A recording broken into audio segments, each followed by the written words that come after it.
Oke anak-anak semua, kita lanjut untuk membahas pertanyaan dari teman-teman kalian ya. Berikutnya adalah pertanyaan dari Meta dan juga Dewi. Kita jadikan satu ya.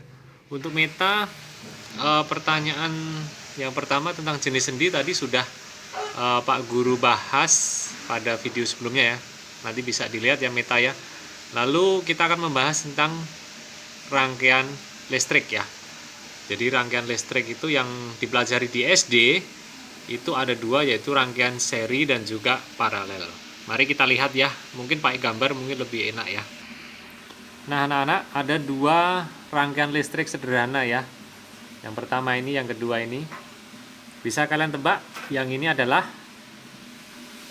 rangkaian listrik paralel ya, dan yang ini adalah seri. Bedanya apa ya? Lampunya sama-sama dua, baterainya sama-sama satu, tapi kabelnya berbeda. Satu lampu ini dapat kabel dari kanan kiri ya, yang ini juga dapat kabel dari kanan kiri. Sedangkan lampu ini hanya dapat kabel dari sebelah kiri saja. Sedangkan yang satunya hanya dapat satu kabel saja. Jadi ini perbedaan utamanya ya. Kemudian dampaknya apa sih? Sebetulnya ya, kalau kalian mempraktekkan ini, kita membuat kabel seperti ini, lalu dikasih baterai dan dibuat rangkaiannya seperti ini, kalian akan tahu bahwa ketika satu lampu ini yang paralel ya mati, yang ini tidak ikut mati karena listriknya masih mengalir ya. Tapi ketika hanya dapat satu kabel ini, satu mati, yang lain ikut mati. Jadi seperti itu kira-kira penjelasannya ya. Jadi kalau dipraktekkan sebenarnya lebih enak ya. Kemudian kita lihat gambar lain. Nah, ini ada satu gambar rangkaian gabungan antara seri dan paralel. Nah, kira-kira dari gambar ini sepertinya kalau kamu membaca sudah lebih jelas ya. Kira-kira yang Pak Guru tunjuk ini rangkaiannya apa ini? Yaitu seri ya. Sedangkan yang Pak Guru tunjuk ini adalah paralel ya. Jadi mirip dengan yang sebelumnya, tapi bentuknya dibuat gabungan ya.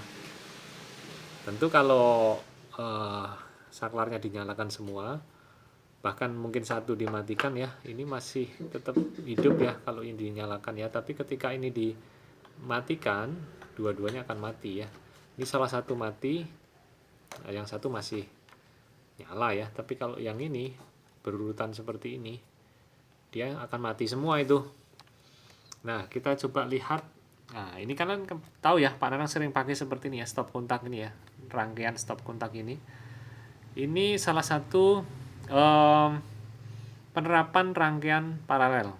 Di sini ada stop kontak 1 2 3 4. Nah, Pak Nanang dulu pernah mengalami di sini satu rusak ya, tapi yang lain masih hidup. Loh kok bisa? Katanya kabelnya tadi harus dua, Pak. Ini jangan salah ya anak-anak ya. Ini di dalam ini kabelnya dua loh ya. Ini bukan satu kabelnya. Jadi kalau kalian pernah melihat dalamnya dua ini. Cuma dibungkus jadi satu aja biar lebih simpel ya. Jadi ini sebetulnya rangkaian paralel ya karena kabelnya ada dua ya. Nah untuk yang rangkaian seri yang kabelnya satu, Pak Guru agak kesulitan ya. Sekarang kayak apa sih fungsinya untuk apa ya? Ada yang tahu mungkin anak-anak ya. Kalau kamu tahu mungkin atau orang tua kalian ada yang tahu bisa nanti tulis di kolom komentar ya. Karena Pak Guru dari tadi mikir-mikir sekarang apa ya yang kabelnya cuma satu gitu. Dan itu kan satu mati, mati semua gitu ya. Kira-kira fungsinya untuk apa? Kalau kalian tahu boleh tulis ya di kolom komentar ya nanti ya. Jadi kira-kira itu yang bisa Pak Guru jelaskan untuk Meta dan juga teman-teman ya. Lanjut untuk pertanyaan Dewi nomor 11 tentang fragmentasi tunas dan vegetatif. Nah, ini kita akan lihat materi ini di buku Algendon ya. Tadi sebelumnya materi punya Meta yang rangkaian listrik ini di buku Algendon juga ada ya sebetulnya ya. Tapi Pak Guru tadi memberi tambahan supaya lebih jelas saja ya. Untuk Dewi kita coba lihat di buku Algendon ya. Nah, untuk Dewi dan juga teman-teman, kalian bisa melihat di halaman 136 dan 137 ya. Di situ ada pembahasan tentang perkembangbiakan secara vegetatif pada hewan ya. Nah, ini sebetulnya hewan loh ya ini ya. Nah, hewannya kayak apa? Kayak gini ya. Bentuknya seperti itu. Namanya apa? Hidra. Nah, hidra ini berkembang biak dengan tunas ya. Wah, kalau kita perhatikan hidra ini berkembang biaknya kayak pohon pisang ya, pakai tunas. Nah, kalau kalian mau melihat hidra di mana? Ya agak sulit ya karena ini hewannya kecil sekali. Kecil sekali, bahkan Pak Guru juga belum pernah ketemu nih. Ada yang kalian pernah ketemu? Ayo, di mana? Nah, sulit ya kayaknya ya karena ini hewannya kecil sekali ya. Lalu kita lihat yang lain. Di sini ada hewan bentuknya seperti apa nih? Cairan ya, kayak cairan atau kayak air apa ini? Jadi ini hewan yang sangat kecil bersel satu.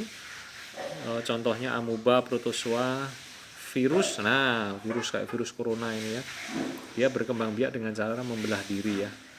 Lalu ada juga, waduh, ini apa ini? Ini bukan pocong loh ya. Ini adalah namanya planaria, cacing. Nah, cacing planaria. Hewan ini berfragmentasi berkembang biaknya, yaitu memutuskan bagian-bagian tubuhnya. Jadi gak dipenggal-penggal gitu ya. Kalau manusia nggak bisa ya, misalkan kamu diputus tangannya terus nanti tanganmu berubah jadi manusia gitu, nggak bisa. Kalau ini bisa ya, unik ya. Ini kecil juga, jadi jangan berharap kamu bisa kenalan, ketemu dia, pelihara dia, nggak ini ya. Ini sejenis cacing tapi cacingnya kecil ya. Bahkan katanya ada yang ini bukan cacing biasa seperti yang kamu temui ya, tapi ini cacing yang bentuknya cukup kecil ya, sehingga sangat sulit untuk dilihat mata. Ini juga apalagi virus ya, virus yang sekarang kamu tahu, virus corona ini nggak kelihatan ya, tiba-tiba nempel aja di orang lain, menulari orang lain, dan dia bisa membelah diri tanpa kawin ya. Jadi membelah diri aja, jadi 2, jadi 3, jadi 4 dan seterusnya ya. Nah, kita akan coba lihat gambar lain ya. Nah, Pak Guru menyediakan informasi lain tentang hidra ya. Bentuknya seperti ini. Ini Pak Guru ambil dari Wikipedia. Kita coba lihat hidra itu apa. Adalah genus dari hewan air tawar kecil. Nah, ini hewan air tawar ya. Hidra juga merupakan. Nah, anak-anak, berikut ini gambar lain dari hidra ya yang Pak Guru dapatkan dari internet. Nah, ini hewan ini cukup kecil ya. Kalau di sini ada informasi tambahan mungkin ya. Jadi hidra itu apa? Adalah hewan air tawar kecil ya. Jadi di sungai, di mungkin juga di danau ya.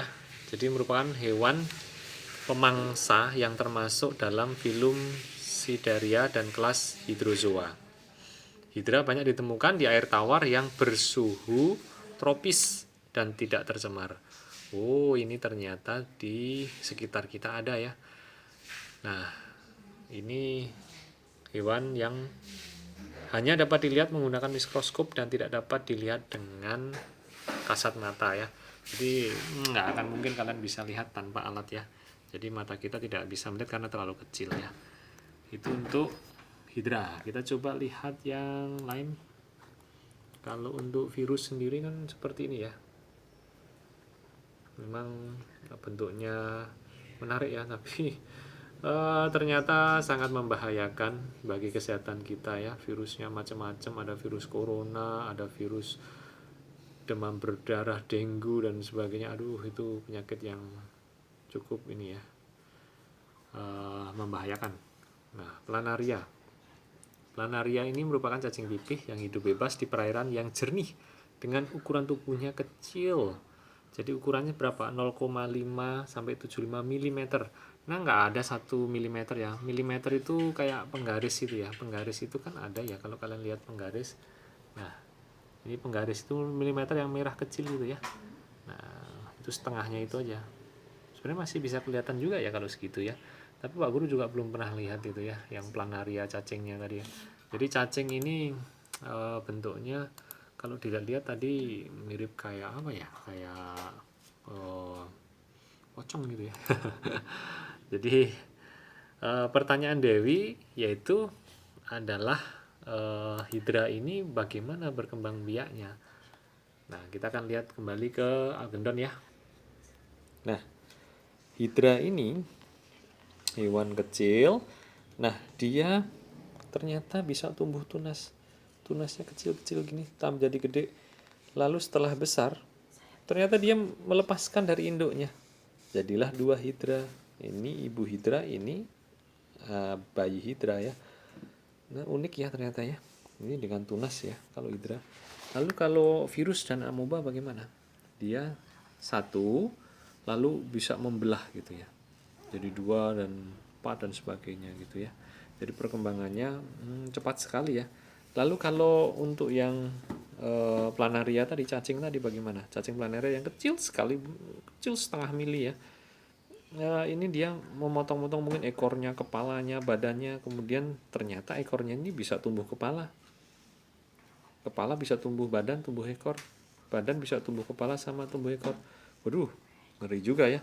Tapi ini bukan pocong loh ya. Jadi jangan takut, ini bukan pocong ya. Nah, itu menarik sekali. Ternyata semakin kita membaca, semakin kita tahu, semakin kita pintar.